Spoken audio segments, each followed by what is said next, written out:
Salut les amis pêcheurs et bienvenue sur la chaîne pour votre dose hebdomadaire de pronostics fiables. Aujourd'hui, on va décortiquer le potentiel de pêche pour un jour qui s'annonce particulier, le 27 novembre 2025. Préparez-vous, car si le froid s'installe, il pourrait bien nous réserver de belles surprises en profondeur. Je vais tout vous révéler sur les conditions, les meilleures stratégies et où dénicher les poissons pour que vous ne rentriez pas bredouille. Accrochez-vous, on plonge dans le vif du sujet. Pour ce 27 novembre, mes amis, les conditions générales nous orientent vers une pêche technique, mais ô combien gratifiante pour ceux qui savent s'adapter. La clé sera de comprendre où se cachent nos amis à écailles face à la chute des températures. Commençons par nos carnassiers favoris, pour le mastillour. Brochet.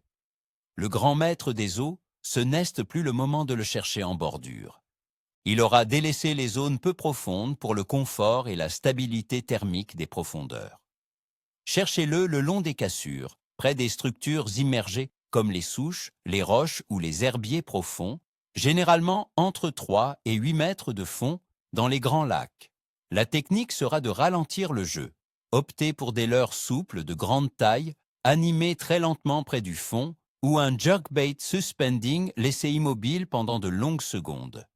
Côté couleur, le naturel sera roi par temps clair, mais n'hésitez pas à tenter un Fire Tiger ou un Chartreuse si le ciel est couvert.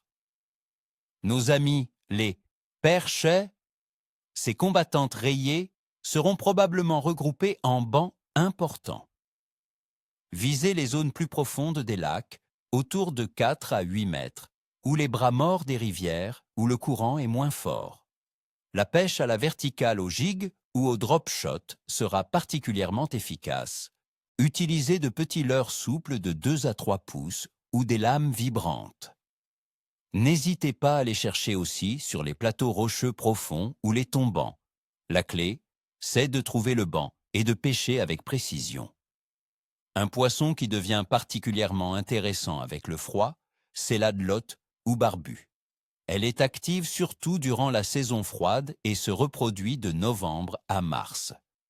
Cherchez-la dans les eaux fraîches, claires et riches en oxygène, sur des fonds sablonneux ou graveleux.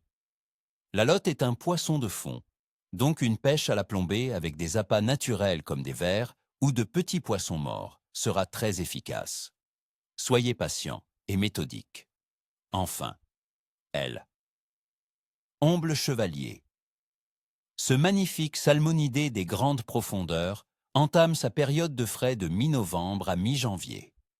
Il se rapproche alors de zones plus spécifiques, souvent en profondeur. Utiliser un sondeur reste quasiment indispensable pour repérer les bancs et ajuster la profondeur de votre ligne. La pêche à la traîne lente ou à la dandine avec de petites cuillères ou des nymphes plombées peut donner de très bons résultats. Maintenant, passons à l'analyse des conditions, mes amis, car c'est là que se cache la vraie science de la pêche.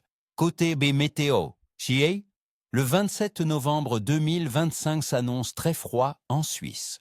Les températures oscilleront entre -8 et -2 degrés Celsius durant la journée. Le vent soufflera du sud avec une force maximale de 3 Beaufort, ce qui, malgré sa direction, n'apportera pas de réchauffement significatif face à un tel froid. Il y aura une faible chance de neige, 20% le jour et 5% la nuit, ce qui indique un ciel partiellement nuageux le jour et clair, avec des passages nuageux la nuit. La pression atmosphérique sera probablement stable et élevée, typique des journées froides et claires. Ces conditions glaciales vont pousser les poissons à chercher le confort thermique en profondeur, ralentissant leur métabolisme et les rendant plus sélectifs sur la nourriture. La température de l'eau dans les lacs suisses sera bien sûr très froide. Pour le lac de Neuchâtel, elle est prévue autour de 7 degrés Celsius pour ce jour-là, reflétant des eaux globalement froides sur l'ensemble des plans d'eau. Cette baisse de température ralentit considérablement l'activité des poissons. Ils économisent leur énergie. Quant à la pointe phase de lune, le 27 novembre 2025, nous serons en premier croissant, avec une illumination d'environ 42%.